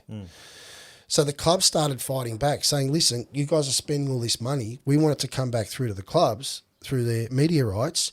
Let us run the league. You run the national leagues, the national team. So they argued and barged over this for 2 or 3 years. And in the end, the league, the Football Association said, no worries. They handed back the A-League to the clubs to run independently. So now, for the last 2 or 3 years, the clubs have handled the marketing, the advertising, the promotion of the game. And what's happened? Yeah. They're not spending the bloody money. No. So they're not spending the money, they're not putting it out there, and they're relying on the goodwill of the people to keep coming. Yeah. Victory plays, half the time I don't even know they're playing. It's nowhere. I agree. It's taken a dive like you used to see and hear about. Yeah. It, and now you're like, does it even exist anymore? That's right. See, that's for someone like myself. I don't follow the soccer, but Rob, you follow soccer. Yeah. That's disappointing then. You don't know. I don't even know it's on. So that's I have to physically look it up because I like to take the boys. Yeah. When's Victory playing? I got to look it up because visually it's not there. Yeah. Now, if I'm not that way inclined, I'm not going to go. Yeah. Oh, what are we going to do tonight? Oh, Victory's playing. Let's go watch. It doesn't happen. Certainly not bringing you. No, not bringing you. So it's support all as the well. existing. So even if you have a look at the memberships, for example, of each club, they've stayed the same or they're dwindling. Yeah. I'm getting emails every week from Melbourne Victory about my membership. Come back, because I didn't take it. I get a complimentary one anyway, Yep. but I haven't taken them for the last 2 years, but they keep emailing me. So if they're emailing me and I'm not paying, imagine how many members they're losing. Yeah. And I put all that down to the fact that clubs are running now the promotion of the league and all the rest of it. So how much did you actually have to do with the setup of the A-League? A fair bit. So I was there with Craig Foster, Alex Tobin, Simon Colosimo. We were basically heavily involved in the pre-setup of the A-League. And you can only be in the PFA, so I was on the executive, you can only be if you're actually a playing member. Yeah. Okay. So if once you come out of the game, you can't. So the year I retired from Marconi, we were about 50% to 3/4 of the way through for the setup of the A-League or the foundation of it. Hadn't even been named the A-League yet, but we'd got the model. Yeah. So from players to funding to support to clubs, how many in each state, da-da-da-da. And how is it going to look and how does it come back to the clubs and all the rest of it. So when I retired at Marconi, that next year was the last year of the National League. Yeah. And then after that, there was a hiatus for 12 months because they were setting up the new league. There was no league in Australia, so guys were doing nothing for 12 months. And then the A-League started. So I was a year and a half out from the commencement when I retired, So heavily involved. being now that you've finished and everything, have they asked you to come back or anything to do The PFA, with anything? have they asked us back? All right, so the Socceroos have got wonderful programs involving you whenever Australia plays in Sydney or Melbourne or wherever they play, they invite you up to the games. I remember when they introduced the cap. So when you used to play for Australia, you never actually got anything. And then they started numbering the players and they gave you a cap, like a cricket cap. Yep. And it's got your Socceroo number on it. So I think I'm 693rd Socceroo. So I've got a cap in my office with the first game I played, Australia versus Tahiti, debutante Socceroo. So that was great. There was a ceremony at the MCG for that. When Australia played, I think it was Japan, we had a practice game there. And then every time, as I said, every time there's a game, they bring you in. Victory have invited me across a couple of times to do certain things. I try not to do too much anymore. Like, I've got this thing that I'm out of the game. I want to be for my kids. I've got limited time. And I'm really, I'm not that involved in football. Both Victory and City, Melbourne City, are great in that they've got initiatives that they offer free memberships to past Socceroos. So every year they say, do you want your membership this year? Where do you want to sit? I think that's a wonderful initiative. Yeah. But otherwise, that's it. There's not much else. Yeah, okay. Yeah. So you get invited to every Australian game. Yeah, basically. They send the emails out and say, this is what's happening. We're going to have this event. Did you want to come along? There's a Socceroos club. They do a number of events. And a lot of the guys are still active in it, but I just haven't I really haven't. You don't go to any of the past no, player ones? I haven't, no. Yeah. Would you be able to take your kids in that invitation? I don't know. It's a good question. I actually don't know. I've never asked the question. I'm sure they get a pretty big kick out of Yeah, they would. tagging I along was with gonna dad say and the same. going There you to go. a You've Socceroos opened thing. my eyes to something there. I'm sure Maybe I if should look into it. I reckon That'd you be should, good. mate. you I got reckon to go to Sydney. they or would something never like that. forget that. Yeah.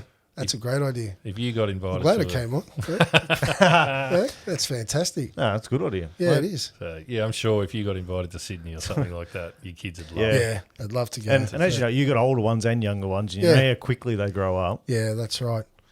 Yeah, that's actually a great idea. Thank you. I will implement Don't that. thank me, mate. Just do it. Make it happen. Look at I'm glad go. you settled down, mate. My phone stopped ringing. That was a long time ago now, Ben.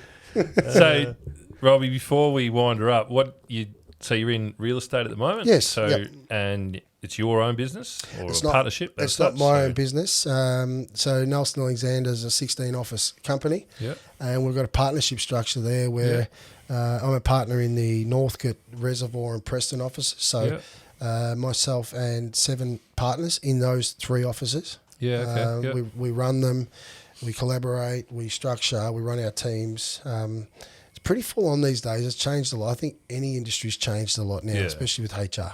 Yeah. And especially having just gone through COVID. Yeah. Yeah. And you're an auctioneer? I am.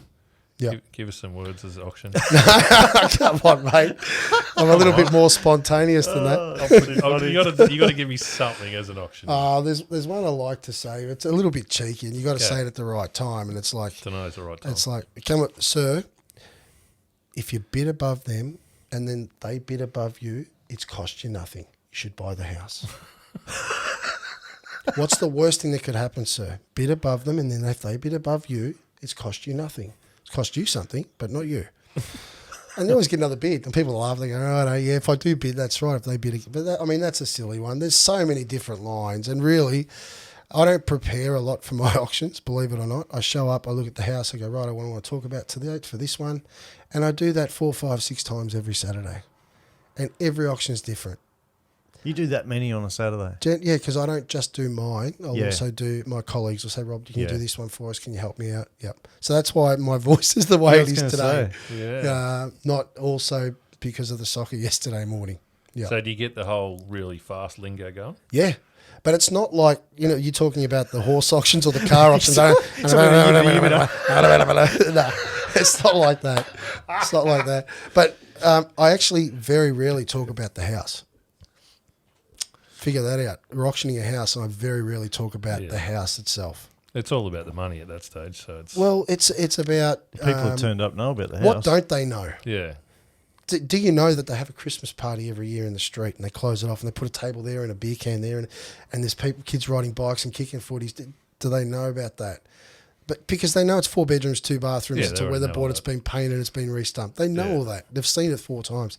So just try and be a little bit different, a little bit less scripted, and a little bit more engaging and warm. I've watched so many auctioneers every weekend, and mate, it put me to sleep. I like it. Yeah. Rob, that's good. Unbelievable career, to be honest. It's pretty, amazing. It's pretty opened my eyes. For those you don't know, I went to school with Robbie. So, yes. And it's like, well, what did he achieve actually? Like, he was pretty good at soccer. I know at lunchtime he used to kick everyone's ass. We always keep going back to that whole. We didn't grow up in the era of the social media and everything. We can't follow what was only like what the local newspaper would throw something in there once in a blue moon. That's as people growing up in that era. Anyone who succeeded and moved away, we catch up with them now 20 years later and go, "Wow, did you really do all that?" Yeah. I can see why you love doing the show, because there is so much to learn, isn't there? That's right. It's stuff you don't know. And all the people our age or a little bit older are probably the same. They will go, "Oh, geez, I didn't know that." Yeah. And then you feel like you didn't do enough to follow someone's career, but how could you find it? How can you follow everyone? And that's right. I mean, the world's changed. The social media's changed everything. Yeah. You know, the Aussie team that was playing in this World Cup, he banned them from social media. Really? During the World Cup. Why? Because he didn't want them to read the praise. Yeah. Most importantly, he didn't want them to read the bagging. The negative stuff. Because it would play with their heads. Yeah. So clever. So the world's changed completely. Yeah. Everything's changed. It's certainly different. Yeah. I knew you were a good soccer player. I knew that. I didn't know all the experiences in between and what you'd done and everything. It was fascinating. So thanks very much. Mate.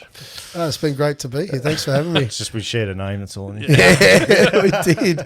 I still, mate, you got to be making that story up. I am not, mate. Hey, I've heard that story 6 times. No way. Yeah, that's so that's true story. I'll ring the old folks up right now if you want. How many times would it have happened? Heaps. Well, I don't know. I was about to say I think you could answer that question better than we could. Where was I? Wouldn't have been in shit then. I think. Look, to be honest with you, I think the girls were ringing to say that you'd left your wallet at their house or something. They didn't pick up that it wasn't a Melbourne number. I don't know, mate. No, but it's a dead set true story. It's a pisser. That is incredible. It's funny as. I might have to tell my wife that one. Well, that's why I wanted to make sure I wasn't offending someone. If you're living with your childhood sweetheart from when you're 15, I'm going to really screw you over here. Now I know why you asked those questions before we started. No, we're all good. Rob, we always finish the podcast with 3 questions. Yep. Okay, so first question, what was your first car? Mazda 323 hatchback. A beautiful gold thing. Doesn't look too much dissimilar to that taxi. Did you have a name for it? I did. What the hell was it? I think it was Birdie. Birdie. Birdie or something like that. All right, so you want to know where? Can I tell you the story? You can tell us whatever you like. I got that car when I was at the AIS. Mum and Dad found it. I paid for it. They drove it to Canberra and then flew back. And when we were allowed out up till curfew, I think it was 9 o'clock, me and a few of the boys used to jump in, and I don't know if I can say it. We used to chase rabbits in the paddocks behind the OS. We really like doing donuts. Anyway. That's gold. I'm trying to be PC, yeah. You're only going to offend Mum and Dad by saying they bought you this lovely car and now you're chasing rabbits through Did a it. few Ks, that thing. It was back and forth to Shep, yeah. Up in Canberra, Shep. All right, second question. This might be a bit tough. He's travelled the world, gone through a couple of passports. What's your favourite food? Thai. Really? Had it last night. Love it. It's the best. That's pretty easy then, wasn't it? Yeah. He knows what he likes. Definitely not Italian. Fully eaten out of Italian. Mum's not listening. No, nonna. It was nonna. Nonnas, yeah. All right, last question. 3 people you can invite for dinner. Any era, dead or alive. Who would they be? Jeez, that is a bloody tough question. Maradona, because he was mad. Yeah. He was one of those crazy creative geniuses. I actually don't know the answer to this. Well, you better hurry up because you're not leaving until you do. Oh, really? He makes everyone sweat on this. There's just like silence until you answer. Well, and everyone would sweat on it, wouldn't they? Yeah. He could have at least given us a bit of heads up on that one. We've done 20 episodes. I still can't answer this question. I would have. If you were a long-term listener, you would have known this question was coming. Here you go. Here you go. I got one for you. My father, who passed away when I was 6. Yep. And my nonno, who took over the role of my father when he passed away. That's fair. Yeah. Awesome. I got to say, Barry, who's married to Mum now, I call Dad. He came into our lives when I was 12, I think, 11 or 12. Okay. And they're still married, and he's a fantastic man. I call him Dad, and he's been a big part of my life as well. So that's great. Yeah, massive shoes to fill. I remember when he came home, the first time he came, because when Dad passed away, Mum didn't see anyone, strict Italian family. Yep. And the first time we met a man after Dad, he was Barry. He rocked up to the back door, and he's knocking on the back door. Well, what the hell are you doing in my back door? Who are you? Looked at him, said, closed the door. I went up to Mum. Who's this guy on our back door? There's some guy on our back door. Anyway, she goes, oh, it's okay, friend of mine. So he came for dinner. We had roast. She'd never cooked roast in her life. We were always eating pasta and lasagna. And we get a bloody roast. And he's over for dinner. Well, my sisters and we play up that night. My sister Christina picked up meat and was throwing it at my sister Jess. And I was spilling drinks. We didn't want this guy in our house. Like, who are you? I don't remember this story. Mum tells me because it was like a brain fade for me. We were young. And so poor old Barry. I don't know how he stuck around after that, but he did. So I wanted to mention him because he's a good man. He is a good man. That's great. Very good. So you got Maradona, Dad, and Nonno. Nonno. Okay. I had enough of my nonna, don't worry. I was with her all the time. Oh, fantastic. All right, Robbie, thank you very much. We Thank much you. appreciate it, Appreciate mate. your time. So it's a been fantastic awesome, guys. story. Thank you. To be honest, mate, it's something to look back and be very proud of what you've achieved. And I'm sure when you take your kids to an Australian game, they'll I have to do that. they'll know who Dad is I and have what to he's do that. achieved, and Thank you so much for when they listen to that. this. So That's a good wake-up call. Thank you. So awesome, man. Thank you very much. So, guys, season 2 of Two Blokes from Down Under is brought to us by Ken Muston Automotive. For all your motoring needs, pop down and see the team. For Isuzu Ute, Ram Trucks, MG, Jeep, Subaru, Mercedes-Benz. That's Ken Muston Automotive, 215 Benalla Road, Shepparton. And this episode's brought to you by Extons of Benalla, proudly family-owned and operated since 1952. Extons are your one-stop shop for all your earthworks, bulk haulage and equipment sales. You can find them at 85 Gilly Street, Benalla, or jump onto their website at extons.com.au. That's a good one, Benny. Cracker. Learned a lot there. Yeah. It was fantastic. So Thanks, guys. I hope you enjoyed it, and we'll see you all next time. Yep. Thank you. Gotta show him I can still rap, though. Now I'm in the game, I was on the bench. First I was renting, now I'm collecting rent. Run it up. First it with the Beamer, now I want the Benz.